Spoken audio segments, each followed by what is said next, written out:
حدثنا عبد الرحمن بن يونس قال حدثنا حاتم بن إسماعيل عن الجعد قال سمعت السائب بن يزيد يقول ذهبت بي خالتي إلى النبي صلى الله عليه وسلم فقالت يا رسول الله إن ابن أختي وجع، فمسح رأسي ودعا لي بالبركة، ثم توضأ فشربت من وضوئه، ثم قمت خلف ظهره فنظرت إلى خاتم النبوة بين كتفيه مثل زر الحجلة۔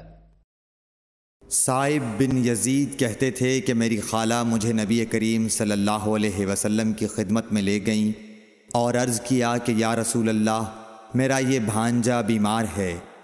आप सल्लल्लाहु अलैहि वसल्लम ने मेरे सर पर अपना हाथ फेरा और मेरे लिए बरकत की दुआ फरमाई। फिर आपने वज़ू किया और मैंने आपके वज़ू का बचा हुआ पानी पिया। फिर मैं आपकी कमर के पीछे खड़ा हो गया और मैंने मोहर नबुव्वत देखी जो आपके मोंढों के दरमियान ऐसी थी जैसे छप्पर खट की घुंडी या कबूतर का अंडा। सही बुखारी हदीस नंबर 190।